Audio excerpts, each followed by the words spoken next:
after which I will answer questions to the best of my ability and possibly call on some of our members to help out. Advocates for Ohio's Future believes it is never too late to do the right thing. During the recession, Ohio was forced to disinvest in many critical health and human services. Today, we are continuing to emerge from that difficult time, the worst in our country since the Great Depression. Our common task as citizens and as public officials is to determine how best to utilize available resources to reinvest, to recapture the quality of life we enjoyed prior to the recession, and to make additional investments that would allow us to pursue an even higher quality of life. The harsh reality for too many workers is that a job does not mean a living. From 2003 to 2013, the median family income in Ohio declined from $53,000 to $47,000, a 13% decline. Thus, half of Ohio's families are making less than $47,000, which is less than 200% of the poverty level, what economists say is necessary for families of four to cover their basic needs. Many making minimum wage live below the poverty level. Meanwhile, costs to support families have gone up. And while unemployment has fallen, the trend is toward low-wage, part-time, and temporary jobs. Human Services plays a key role in stabilizing individuals and families so they can participate in the 21st century economy. Bold policy reform and investments are needed so Ohioans can climb up the ladder and out of poverty. We need targeted investments in our greatest asset, our people. A budget is a moral document. It must reflect our most basic and cherished values and be accountable to the needs of all Ohioans. And that is AOF's goal. By working together in a positive and constructive manner, we can make Ohio once again a great place for all Ohioans to live and work. By taking action on the priorities listed below, we can ensure that good jobs and a better prepared workforce will be created, resulting in greater opportunities for all Ohioans to help make our economy stronger.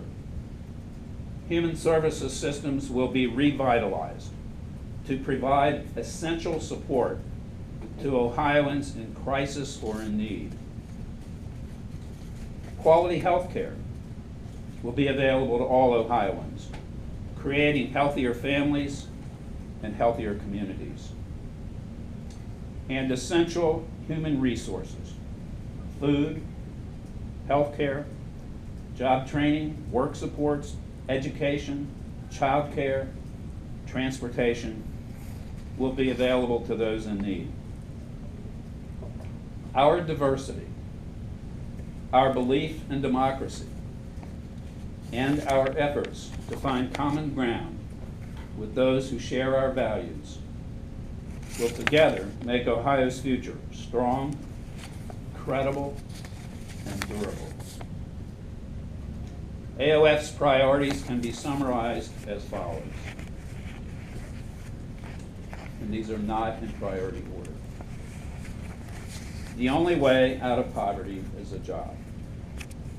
We support an intensive case management program that provides Ohioans who lack the capacities to enter the workforce on their own the opportunity to do so.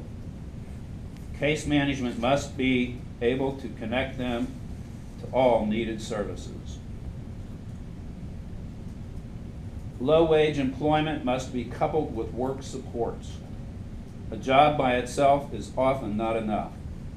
Work supports, child care, earned income tax credit, food assistance, and Medicaid enable workers to climb the economic ladder to a livable wage and economic stability. The road out of poverty is long and arduous. Work support benefits are a critical component. We must improve the circumstances of direct care workers.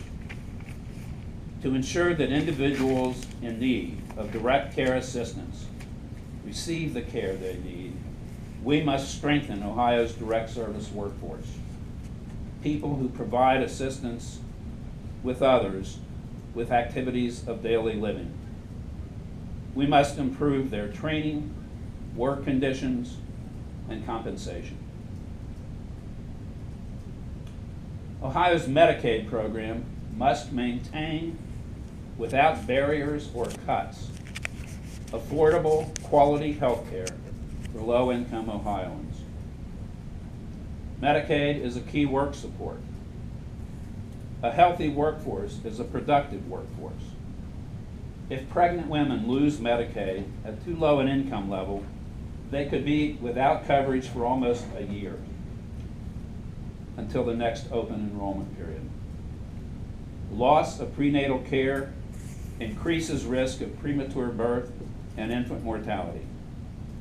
Pregnant women below 200% federal poverty level need Medicaid. We must address the silent epidemic of elder abuse. An estimated 1 in 10 of older Americans are abused or neglected every year, often at the hands of family members, caregivers, or others entrusted to protect them. Yet only 1 in 8 of those instances is reported. Victims are often unable or afraid to tell, fearing harm or removal from their home. Additional funding is required. We must improve permanency outcomes for abused and neglected children. Lifelong families and connections are essential for abused and neglected children. Current resources are insufficient to achieve this. We must create a study group to address multi-system youth so parents no longer have to relinquish custody in order to gain services. We must address the physical and behavioral health needs of children and families, including trauma and addiction, to help families stay together. The Ohio Food Program and Agricultural Clearance Program must continue their successful public-private partnerships. State funding provided food banks is spent directly on food and related purchases. Much of it is paid to Ohio's farmers, providing them an outlet for their products that might otherwise go unused. We can assist hungry Ohioans who might otherwise not have access to high-quality, wholesome foods with those grown or raised here in our state. Ohio needs a modernized and expanded array of behavioral health services.